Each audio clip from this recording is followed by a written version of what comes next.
నామధారకుడు దత్తాత్రేయ స్వామివారు ఏ విధంగా శ్రీపాద సేవలభులుగా అవతరించారో తెలపమని సిద్ధపురుషుణ్ణి ప్రార్థిస్తుండటంతో అతను చెప్పడం మొదలుపెట్టాడు. ఆంధ్రప్రదేశ్లోని తూర్పుగోదావరి జిల్లాలో పిఠాపురం అనేటువంటి ఒక గ్రామంలో రాజశర్మ, సుమతి అనే బ్రాహ్మణు దంపతులు ఉన్నారు. వాళ్ళెంతో భగవంతుడి మీద భక్తి ప్రవృత్తులు కలిగినటువంటి వారు. సుమతి మహాప్రతివత. ఆమె ఇంటికి వచ్చిన అతిథులందరినీ కూడా ఆదరిస్తూ ఉండేది. ఒక రోజు నాడు మిట్ట మధ్యాహ్న సమయంలో దత్తాత్రేయ స్వామివారు ఒక బ్రాహ్మణ రూపంలో వాళ్ళ ఇంటికి వచ్చుకొస్తారు. ఆ సమయంలో రాజశర్మ ఇంటిలో ఉండడు.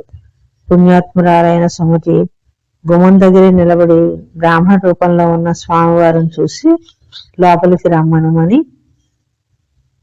ఆనందంతో ఆయన్ని సత్కరించి భోజనం పెడుతుంది. సుమతి ఆప్యాయతకి స్వామివారు కరిగిపోయి నీకేం వరం కావాలో కోరుకోమంటారు. ఆయన అప్పుడు తన నిజస్వరూపాన్ని చూపిస్తారు. సుమతి అమితానందంతో స్వామివారితో ఈ విధంగా అంటుంది. భక్తుల సమస్త కోరికల్ని వాళ్ళ యందు దయతో మీరు తీరుస్తారు. నాకు తెలుసు. నాకెన్నో కోరికలున్నాయి, అవి తీరకుండానే పోయాయి. మీరు అవన్నీ తీర్చగల సమర్థులు మీరని నాకు తెలుసు. మీ పాదసేవ తప్ప మరేవి నాకు కోరుకోవాలని అనిపించట్లేదు అంటుంది. అమ్మా, నీవు కోరే ప్రతి కోరికను నేను నెరవేర్చగలమని అభయం ఇస్తున్నానని అంటారు స్వామివారు. అప్పుడు సుమతి, నాకెంతో మంది బిడ్డలు కలిగారు. వారిలో కొంతమంది మరణించారు. బతుకున్న వాళ్ళు ఇద్దరే. అయితే వాళ్ళు ఒకడు కుంటివాడు, ఒకడు గుడ్డివాడు. వాళ్ళ వల్ల నేనేం సుఖపడతాను? అందువల్ల దీర్ఘాయుష్మంతుడు, జ్ఞాని, సద్గుణ సంపన్నుడు, అందగాడు, ఐశ్వర్య సంపన్నుడు అయిన ఒక పుత్రుని నాకు ప్రసాదించమని ప్రార్థిస్తుంది. అమ్మ అంటూ మీరు నన్ను సంబోధించారు. అది మీరు మర్యాద కోసం ఉచ్చరించిన ఆ పిలుపు నాలోని తల్లి మనసును తట్టి లేపింది. అందువల్ల నాకు పుట్టబోయే బిడ్డడు మీకు గల సర్వ శుభ లక్షణాలను సంతరించుకొని మీలాగే త్రిలోక పూజితుడు కావాలి. అటువంటి పుత్రుణ్ణి మీరు నాకు ప్రసాదించాలి అంటుంది. ఇప్పుడు స్వామివారు ఆమె కోరికకు స్వామివారు తనలో తానే నవ్వుకుంటారు. ఎందుకంటే ఆమె కోరుకున్న శుభ లక్షణాలన్నీ కలిగిన పుత్రుడిని ప్రసాదించడం కంటే స్వామివారి ఆమెకు పుత్రుడిగా జన్మించడం సులభం అనుకొని అదే ఆమెతో చెప్పి నేనే నీ గర్భాన్ని జన్మిస్తాను, నీ పాపాలను తాపాలను కూడా హరించటమే కాకుండా లోకాన్ని సమస్త జనుల్ని ఉద్ధరించడానికి నేను నీ గర్భాన్ని జన్మిస్తాను అని చెప్పేసి చెప్తాడు. కానీ ఒక్క షరతు, నీ బిడ్డడి మాటకు నువ్వు ఏనాడు ఎదురు చెప్పకూడదు అని. అలా కాకుండా ఎదురు చెప్పినట్లయితే అతడు మిమ్మల్ని వదిలి వెళ్ళిపోతాడు అని స్వామివారు సుమతికి తెలియజేసి అదృశ్యం అయిపోతాడు. ఈలోగా రాజశర్మ ఇంటికి వస్తాడు. సుమతి తన భర్తకి జరిగిందంతా వివరిస్తుంది. విషయాన్ని విన్నటువంటి రాజశర్మ ఎంతో ఆనందం పడతాడు. మధ్యాహ్న సమయంలో భిక్షవంకతో భక్తులను బ్రోచటానికి రక్షించటానికి స్వామివారు వస్తారు. పుణ్యశీలకు మాత్రమే భిక్షగాడి రూపంలో ఉన్నటువంటి స్వామివారికి భిక్ష వేయాలి అనిపిస్తుంది.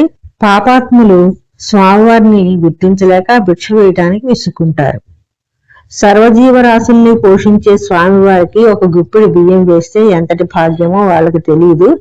శ్రీకృష్ణ పరమాత్మ కటిక దరిద్రుడు, పుణ్యాత్ముడు, తన భక్తుడు, స్నేహితుడైన కుచేరుడు వద్ద నుండి గుప్పెడు అటుకుల్ని తీసుకొని కుచేరుడికి ఎంతో సంపదని ప్రసాదించాడు. ఇది మూర్ఖులకు అర్థం కాదని రాజశర్మ భార్యతో చెప్తాడు.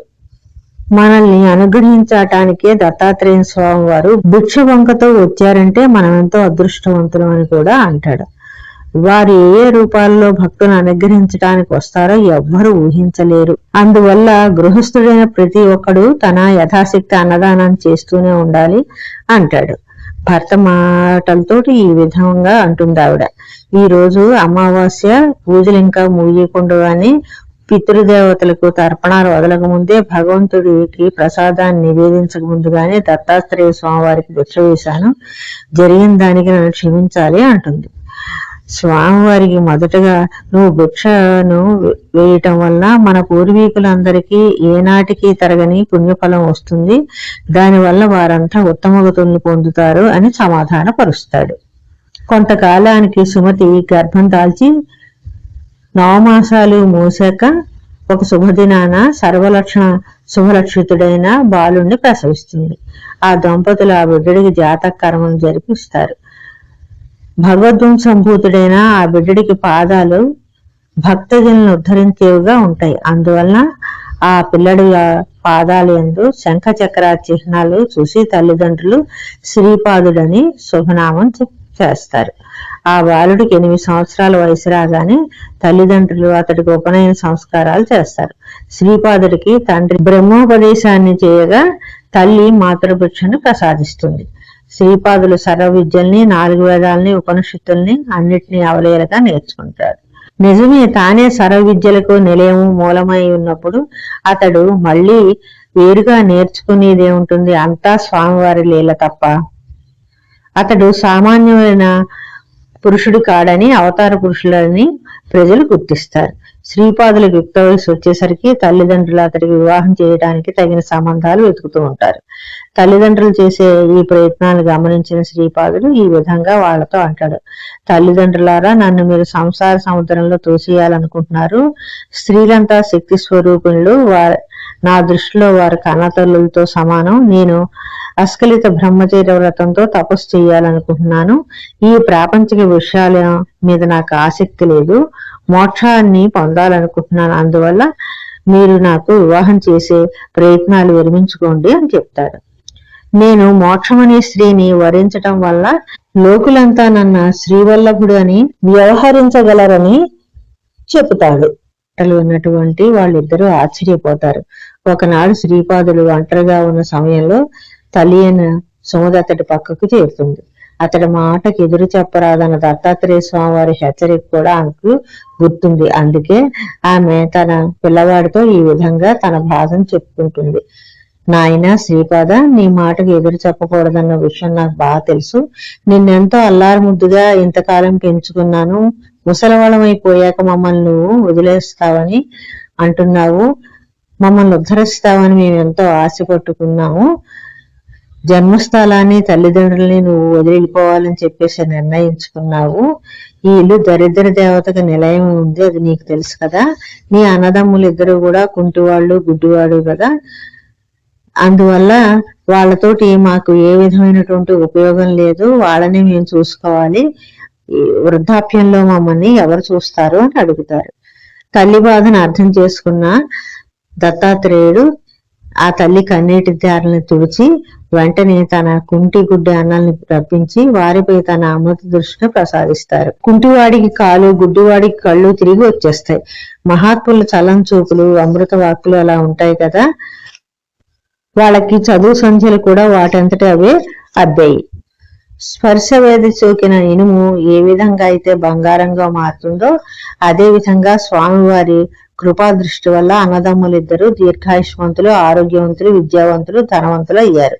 ఈ విధంగా తన అన్నదమ్ములిద్దరిని ప్రయోజకులని చేసి శ్రీపాదుల వారు తన తల్లి అయిన సుమతికి అప్పచెప్పి ఈ విధంగా ఆమెతో అంటారు: అమ్మ, ఇహ నుండి మన ఇంట్లో అదృష్ట దేవత కాపురం ఉంటుంది. అమ్మ, అన్నయ్యలు నిన్ను, నాన్నగారిని ఎంతో జాగ్రత్తగా చూసుకుంటారు. లోకంలో సర్వ సుఖాలు అనుభవించి తర్వాత మోక్షాన్ని పొందగలరు అంటారు. ఇక నుండి మన వంశంలో పుట్టిన వాళ్ళంతా విద్యావంతులు, ధనవంతులు అవుతారు. మీ శేష జీవితాన్ని అంతా కూడా ఆనందంగా మనవల్ని, మనవరాళ్ళని అందరినీ ఎత్తుకుంటూ జీవించండి. నేను సన్యాసి దీక్ష స్వీకరించాలని అనుకుంటున్నాను. అమ్మ, కన్న తల్లిగా మీరు నాకు అనుజ్ఞ ఇచ్చి ఆశీర్వదించి పంపాలి. నేను నెరవేర్చాల్సిన కార్యాలు అనేకం ఉన్నాయంటూ శ్రీపాదుల వారు తల్లి కాళ్లకు నమస్కరిస్తారు. సుమతి తన బిడ్డల్ని పంపించడం అసలు ఇష్టం లేదు. అయితే తన బిడ్డడి పట్టుదల మొదటి నుంచి ఆమెకు తెలిసి ఉండటంతో ఆమె శ్రీపాదుల వారిని పంపించకుండా తప్పలేదన్నమాట. 4 మంచి మాటలు చెబుదామన్నా నోరు పెగలలేదు. అలాగే అతన్ని ఆశీర్వదించి పంపుతుంది. తల్లిదండ్రుల దగ్గర, పెద్దల దగ్గర ఆశీర్వాదాన్ని తీసుకున్నటువంటి శ్రీపాద వల్లభులు బదరికా వనాన్ని చేరుకొని నరనారాయణ దర్శించుకొని వారి ఆశీర్వాదాన్ని పొంది అక్కడి నుండి ప్రయాణమయ్యి పరబ్రహ్మతత్వాన్ని తన భక్తులకు బోధిస్తూ గోకర్ణ మహాక్షేత్రాన్ని చేరుకుంటారు. 5వ అధ్యాయం సమాప్తము.